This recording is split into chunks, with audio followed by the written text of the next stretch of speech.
Okay, so this is a video game review for Unreal Tournament 2004. Put simply, this is the game that UTO3 should have been, and is the spiritual successor to the original.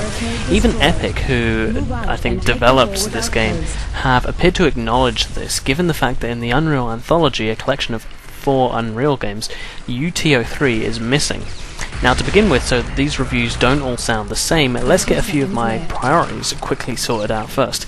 In UTO4, they put back the assault mode, which is welcome. They also put back the sniper rifle, which is very welcome, as are the maps of Morpheus and Face. For these reasons alone, UTO4 is miles better than UTO3. But there's more to this game than just those 2 maps and a weapon that I absolutely loved, and I know a lot of other people did as well. So to begin with, the single player experience is pretty decent. I know I didn't speak too much about the single player in the other reviews. They were all right, but they just they lacked a certain something. I still think that I know that in Unreal Tournament 3, which I haven't got around to playing, they included some kind of storyline, which I think is a good direction. It would definitely help the series quite a bit. I don't know if it's any good, but that does sound quite a good idea. At least with Unreal Tournament 2004, they kind of introduced some kind of money system, and it works quite well. It's definitely playable. I didn't really play too much of the 2003 one because I got bored quite easily with the maps, and it wasn't really compelling. Now, you probably know the score by now for UT. What you do is you create a profile, you work through a few deathmatch levels, then you form a team of your own whose members you must defeat in a deathmatch before going into the qualifiers. The qualifying stages are set to the modes of capture the flag, bombing run, where you try to put the ball through the opposition their hoop in their own base. It's kind of like the reverse of capture the flag in a sense. There's also double domination, where you try and hold 2 points on a map for 8 seconds in order to score a point. And also assault, as I also mentioned, which has an attacking team and a defending team. It's still not the clearest, I don't think, the objectives, whether you're meant to be moving next to something or shooting something, but you know, it's welcome. It's a welcome return, definitely. After a bunch of levels for each, you'll get to the finals. There's plenty to get your teeth into, so don't worry about replayability. And you can also, if you don't want to do the single player, you can just have instant action. You can just go in and create a map and do whatever you want, basically, and have all these mutators, these different gaming things. Like, for instance, I used to have snipers on, so it replaced all the lightning guns with sniper rifles, and also vampires, so that when you have let's see, when you kill someone, you get a bit more health, which helps. So there's all these different tweaks to the game, which makes Unreal Tournament quite a good series, very customizable. You can also challenge in the single player other players to battles where you can bet money. Each victory brings you more money, and that helps pay your team members' wages. And every now and then you have to pay to heal some of them after certain tough going fights. It all works pretty well. However, the game modes involved in the qualifiers aren't always well suited to short matches. Now, my problem with some single-player modes, in my experience, were with Capture the Flag and Bombing Run. It's often that teams which were well matched meant that no one could score for about for the 20 minutes allowed. Now, that was the time limit given, but if you hadn't scored in that amount of time, then when the time ran out, it would say next point wins or something like that. And if no one had scored up till then there's still no guarantee that the match, which by this point feels very prolonged, will finish quickly. What I think would have been better is, say, in Bombing Run and Capture the Flag, is that, say, the teams shrink to 1 member on each team, or alternatively for an elimination deathmatch scenario where the team with members left at the end wins. Some kind of overtime difference rather than just saying next point wins.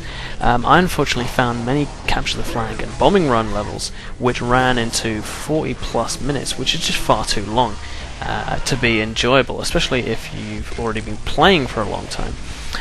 On better things, the levels in general are better in UTO4, although certain one-to-one levels, one-on-one levels, could be still made smaller, and as you can still find yourself wandering around for a minute or two trying to find your opponent.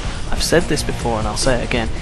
every great FPS has a radar system, such as TimeSplitters, GoldenEye, and Unreal Tournament should definitely implement this to prevent such problems. The new mode of Onslaught is a nice inclusion with vehicles and other things. Even if I don't happen to play it very much, these maps come with a radar, which is definitely essential. However, they're still pretty big and could have been designed slightly better, in my opinion. If you're the guy who misses out on the one of the vehicles to get across the map, and you're just going on foot, it does take quite a bit of time, and it can take some of the fun out of the game. The graphics are superb, as you'd expect, and while there's still an issue of being able to see certain characters in outside levels against the backgrounds, the customizable crosshairs are brilliant, and it really does make a difference to accuracy and vision. The fact that I can go into each weapon and change the size of it, make it nice and bold, really does help with seeing things and just generally being able to hit a direct shot. Also, the blood red screen that you used to get when hit by enemy projectiles has been removed, thankfully, and what you have now is just a kind of blood red kind of border to the screen, so that's a lot better, and it also tells you kind of what direction roughly you're getting shot from, which is helpful.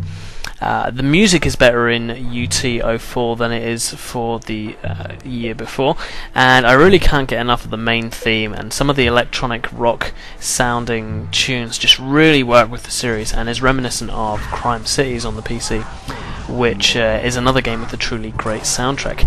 The option to change some guns to old models from 1999 is really a tip of the hat from Epic to the fans of the old, and to fans of old, I should say. And a lot in this game definitely seems to say, sorry for the last title, this one's for you. And it makes me glad that I kept up with UT. Some games put out a great game, then the next one's they're mediocre. This one put out a great game, the next one was pretty disastrous. It was really disappointing. And the subsequent one, Unreal Tournament 2004, which I'm reviewing, is really, if you don't know which one to get, then definitely get this one.